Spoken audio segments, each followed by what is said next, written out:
नमस्कार, आपका स्वागत है ज्ञान नीति की यूट्यूब क्लासेस में। हम यहाँ पे परसेंटेज का क्लास का पढ़ रहे थे, जिसमें कि हम बहुत सारा कंसेप्ट पढ़े हैं पीछे कई वीडियोस में। ओके, तो ये हमारा नेक्स्ट क्लास है। इसमें हम भी कुछ और क्वेश्चंस लेंगे। पीछा जो क्लास था हमारा, उसी के कुछ कंसेप्ट्स पे ये बेस्ड है। ओके, तो चलिए हम अपना क्लास स्टार्ट करते हैं। तो ये हमारा क्वेश्चन है आपका, देखिए 46।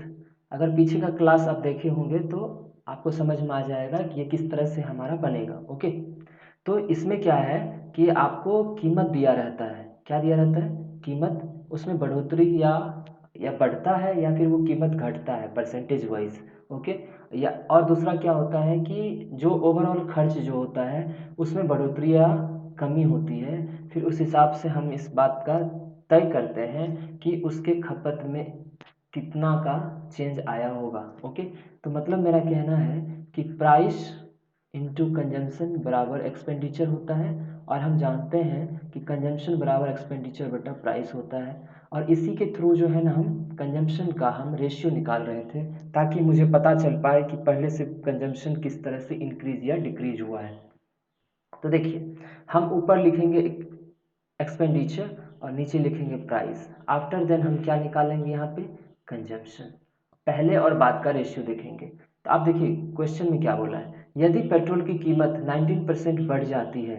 अगर कीमत कीमत कितना परसेंट बढ़ रहा है? तो 19% बढ़ रहा है। और सुनीता पेट्रोल पर केवल 12% एक्स्ट्रा खर्च करती है। ठीक है, कितना कर रही है एक्स्ट्रा खर्च? 12%। तो उससे कितना परसेंट पेट्रोल की खरीद को कम करना पड़ेगा। ऑब्वियस सी बात है, अगर कीमत बढ़ेगा तो हम जो है पेट्रोल जो है उसको जो खरीदते हैं उसकी खपत को कम करते हैं। तो उसी के बारे में आपको कह रहा है कि आप जो है मतलब खपत में कितने परसेंटेज का कमी आएगा। तो देखिए, आपको बोल रहा है यदि पेट्रोल की कीमत 19% बढ़ जाती है, मतलब पहले अगर 100 रहा होगा तो अब कितना हो गया? 119। मतलब प्राइस अगर देखोगे तो प्राइस आपको बोला 100 रहा होगा, तो अब कितना हो गया? 119। और देखिए फिर बोला है कि सुनीता पेट्रोल पर केवल 12% अतिरिक्त खर्च करती है। कितना परसेंट? 12%। तो जो एक्सपेंडिचर था, एक्सपेंडिचर अगर देखोगे तो पहले अगर 100 रुपये खर्च कर रहा होगा तो इस पर 12% अधिक खर्च करती है, मतलब अब कर रही है 112। तो इसको आप किससे? 4 से काट दो, 4 से 25 बार में, और 4 से 4 दूनी 8, 4 अठे 32, मतलब 25 और 28। ठीक है, 25 और 28 के रेशियो में आपका पहले और बाद का खर्च आ जाएगा, एक्सपेंडिचर आ जाएगा। ठीक है, अगर आप पिछली क्लास पढ़े होंगे तो आपको समझ में आ रहा होगा, उसी टाइप का ये क्वेश्चन है। तो आप देखिए इसको कैसे सॉल्व करते हैं। इसको क्या करते हैं हम?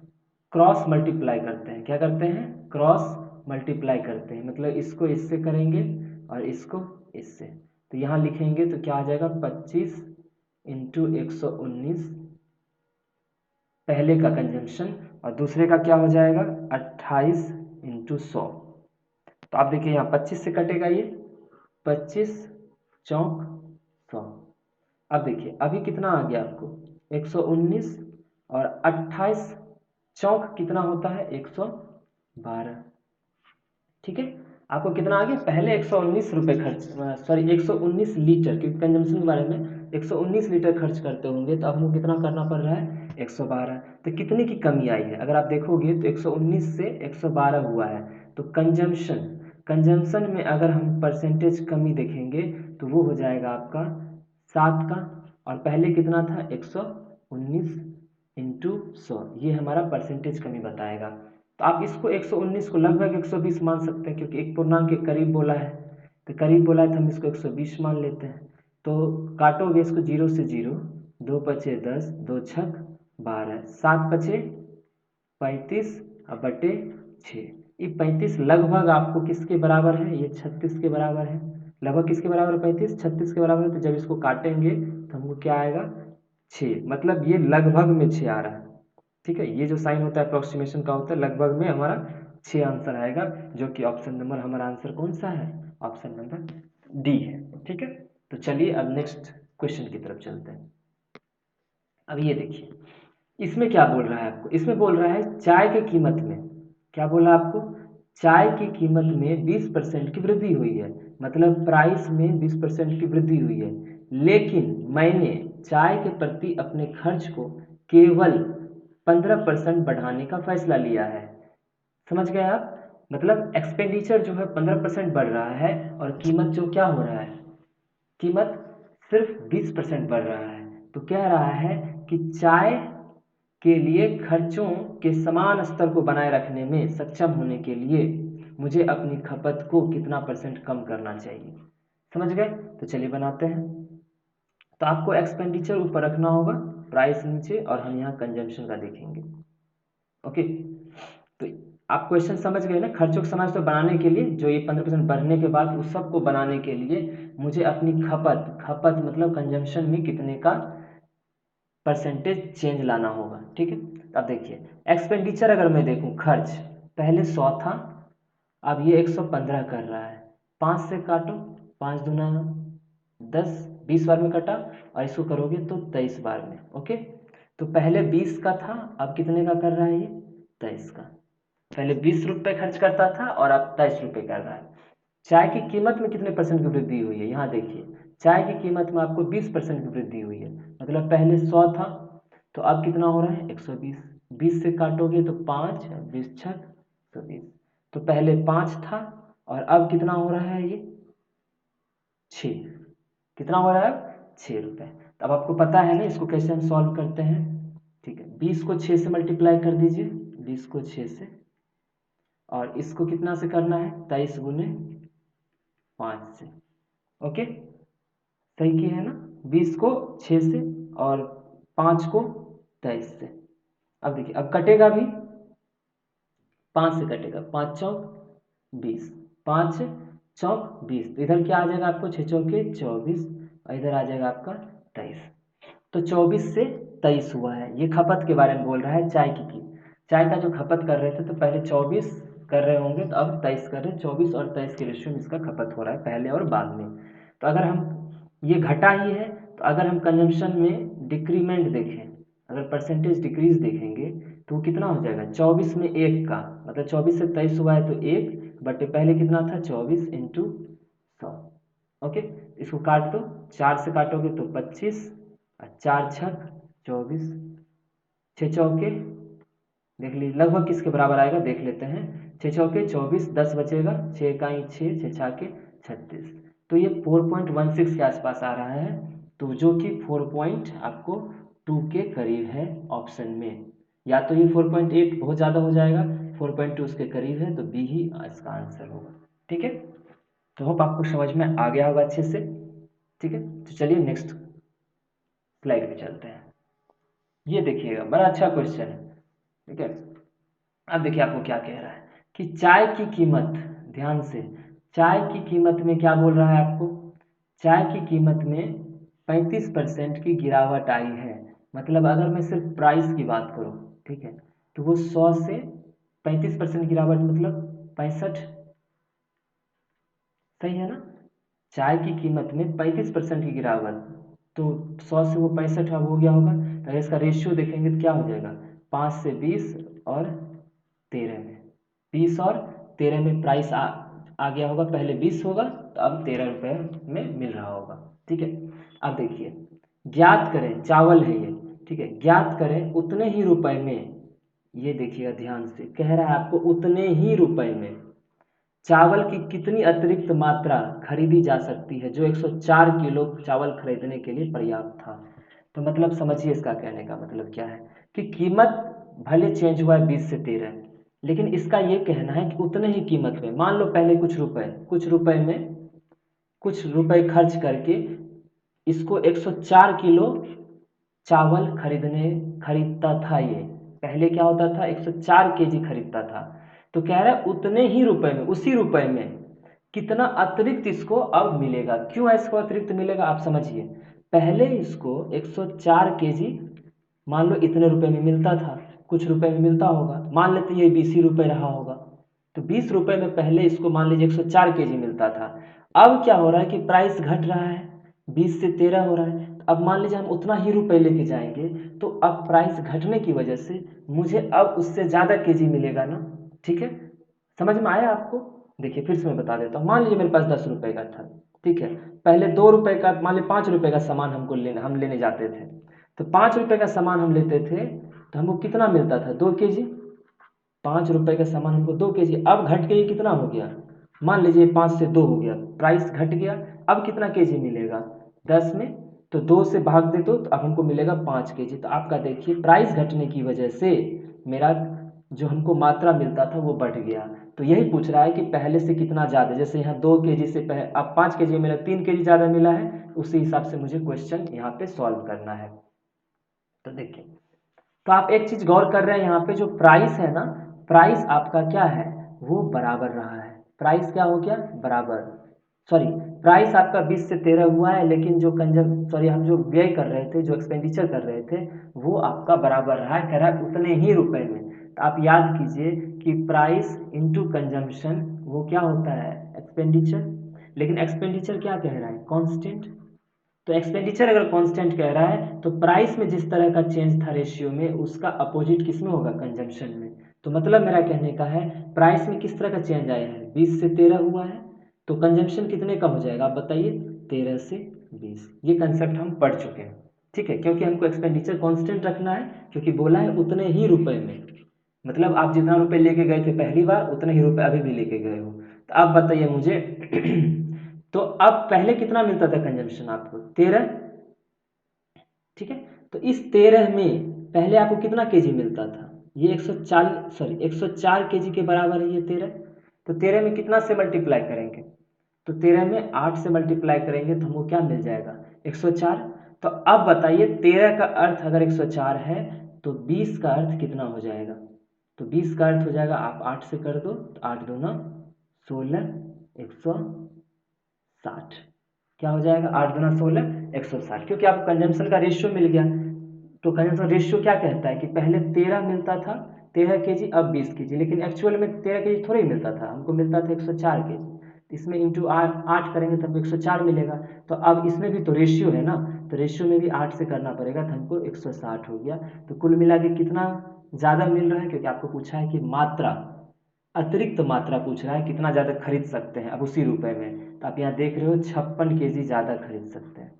तो वो आंसर आपका यहाँ से सी हो जाएगा, 56 केजी।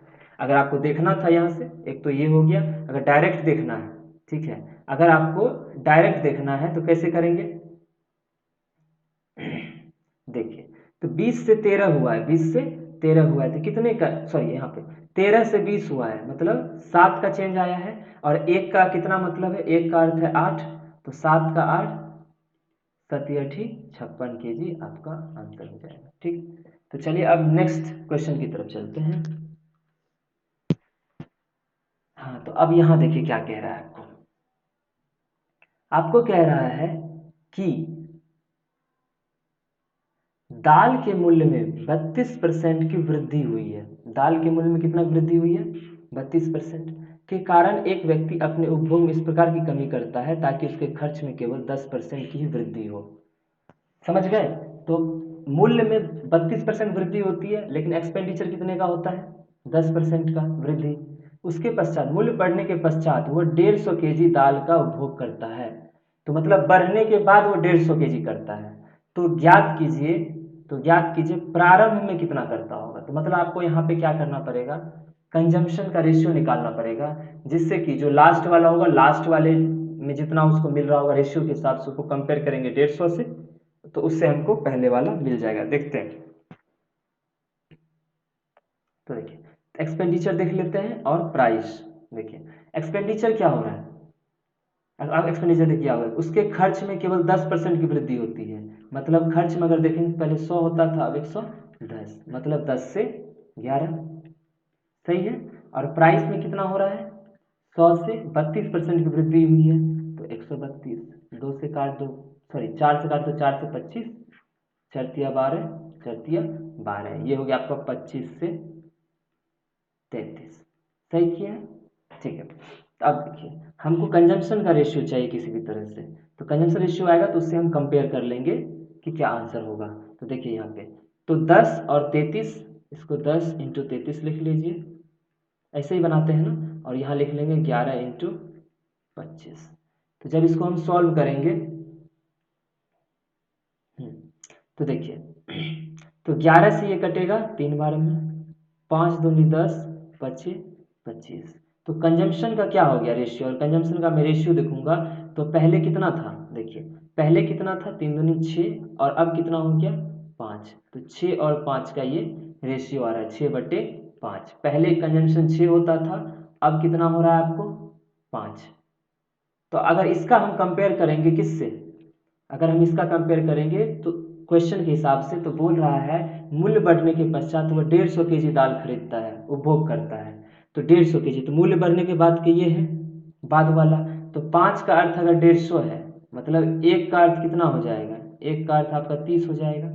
तो 6 का अर्थ कितना हो जाएगा, 6 गुने 30 कर दीजिए, 6 तिया 18, 180 केजी। मतलब पहले 180 केजी खरीद पाता था, उपभोग करता था, लेकिन क्या हुआ कि प्राइस बढ़ा तो अब वो 150 केजी उपभोग कर पा रहा है। तो आंसर आपका कौन सा हो गया, ऑप्शन नंबर ए। ठीक है, तो चलिए अब नेक्स्ट क्वेश्चन की तरफ चलते हैं। देखिए क्या कह रहे हैं आप, सॉरी यहाँ 1.62 है, इसको 1.62 नहीं लिखिएगा, एक मिनट, ये 162 है। ठीक है, ठीक है, ये 162 ही है, उसको 1.62 नहीं लिखिएगा। ओके, तो चलिए देखते हैं। अब देखिए क्या कह रहा है कि अंडों की दर में 25% की गिरावट आई है, कोई भी 162 रुपये निवेश करके 2 दर्जन अंडे खरीद सकता है, फिर प्रति दर्जन अंडे की मूल दर क्या है। ठीक है, अब देखिए क्या कह रहा है, ये कह रहा है कि अंडों की दर में कितना हो गया गिरावट, मतलब कीमत में 25% गिरावट हुआ है। तो अगर हम प्राइस, अगर हम देखें ध्यान से, अगर प्राइस देखें तो पहले अगर 100 में बिक रहा होगा तो 25% गिरावट के हिसाब से 75, मतलब 25 चौक 25 तिया। तो पहले अगर 4 रुपये में मिल रहा होगा तो अब क्या हो गया 3। आगे भी क्वेश्चन क्या कह रहा है, कोई भी 162 रुपये निवेश करके 2 दर्जन अधिक अंडे खरीद सकता है। तो ये जो गिरावट हुई है ना, जिसकी वजह से वो ज़्यादा अंडे खरीद पा रहा है, तो कितना ज़्यादा खरीद पा रहा है, तो वो आपको दिया हुआ है कि 2 दर्जन। वो सेम ही रुपए खर्च करके 162 पहले भी करता था और अभी भी 162 कर रहा है। तो 162 पहले भी करता था और अभी भी 162 कर रहा है, मतलब एक्सपेंडिचर इसका क्या है, कांस्टेंट है। तो हम जानते हैं ना कि प्राइस इनटू कंजम्पशन बराबर एक्सपेंडिचर होता है, और अगर ये कांस्टेंट रह जाता है तो प्राइस में जिस तरह का चेंज आता है रेशियो में, उसका अपोजिट किस में आता है, कंजम्पशन में। तो अगर मैं कंजम्पशन का देखूंगा तो प्राइस अगर 4 से 3 हुआ है तो कंजम्पशन मेरा क्या हो जाएगा, 3 से 4। तो आप देखिए यहाँ पे क्या कह रहा है, अब कह रहा है कि कंजम्पशन के हिसाब से वो 2 दर्जन अधिक अंडे खरीद सकता है। तो पहले 3 करता था, अब कितना कर रहा है, 4 कर रहा है। पहले कितना करता था 3, और अब कितना कर रहा है 4। तो अब देखिए कितना ज्यादा कर रहा है, एक एक यूनिट ज्यादा कर रहा है। ठीक है, लेकिन एक्चुअल में कितना दिया हुआ है आपको, 2 दर्जन। देखिए मैं फिर से बता दूं, पहले वो तीन तीन डजन खरीदता था, बाद में फिर वो 4 डजन खरीदने लगा रेशियो के हिसाब से। लेकिन अगर यहाँ देखा जाए यूनिट के हिसाब से, अगर देखें 3 से 4, मतलब पहले 3 और अब 4, मतलब कितना ज़्यादा खरीद पा रहा है वो एक। लेकिन क्वेश्चन में क्या कह रहा है, कितना ज़्यादा खरीद पा रहा है, 2 दर्जन। तो इसलिए हम बोले कि उस एक यूनिट का वैल्यू 2 डजन है। हमको बोल रहा है फिर प्रति दर्जन अंडे की मूल दर पूछा है, मतलब पहले वाला दर। तो हमको पहले वाला कंजम्पशन भी निकालना पड़ेगा। तो अगर ये एक यूनिट का वैल्यू 2 डजन के बराबर है तो पहले कितना कंजम्पशन करता था, 3। तो पहले का कंजम्पशन अगर देखें तो वो कितना हो जाएगा, 3 × 2 6 डजन। कितना करता था, 6 डजन। समझ गए ना। तो एक यूनिट का वैल्यू 2 डजन, तो 3 का वैल्यू 6 डजन। तो अब बोल रहा है, लेकिन आपको पूछ रहा है प्रति दर्जन कितने अंडे खरीदता था। तो टोटल रुपए कितना ले जाता था, 162 रुपये दोनों बार, पहले भी और अब भी 162 रुपये। और 162 रुपये में कितना डजन खरीद रहा है वो, 6 डजन। तो 6 नीचे कर दीजिए, ठीक है, 6 नीचे रख लिए। तो अब बताइए कितना हो गया। ये मैंने यहाँ पे रुपए लिख दिया है और यहाँ मैं रुपए पर डजन लिख दिया है। यहाँ पे मैं खपत लिखा हूँ, कितना डजन वो खरीद पा रहा है वो मैं नीचे लिखा हूँ। ओके, एक मिनट। तो तो यहाँ मैंने लिखा है कि डजन, कितना डजन लेता था। ठीक है, तो अब इसको जब काटोगे तो 6 दूना 12 और 6 सत्ते 42, मतलब 27 रुपीज़ पर डजन वो पहले खरीदता था। कितना रुपये? 27 रुपीज़ पर डजन। तो वही आपको बोला निकालने कि फिर प्रति दर्जन अंडे की मूल दर क्या है, तो आपका आंसर कौन सा हो जाएगा? Option number C. तो होप आज का क्लास आपको अच्छे से समझ में आया होगा। अगर थोड़ा बहुत भी कहीं प्रॉब्लम है तो आप ज़रूर वीडियो को रिवाइंड करके आप देख सकते हैं, ओके, और इसको फिर से आप समझ सकते हैं। तो इसी तरह से हम क्या करेंगे, बहुत सारे अच्छे अच्छे क्वेश्चंस लेंगे, उसको धीरे धीरे क्लियर करेंगे। अभी और क्वेश्चंस हैं इस तरह के जो मतलब बेसिक्स पे डिपेंड करते हैं, तब फिर हम एक नए फेज में जाएंगे, तो फिर परसेंटेज में कुछ और तरीके का भी सीखेंगे। तो आज के लिए इतना ही। अगर वीडियो आपको अच्छा लगा हो ज़रूर शेयर कीजिए और दोस्तों तक, ताकि वो भी इसका फ़ायदा उठा सके। धन्यवाद।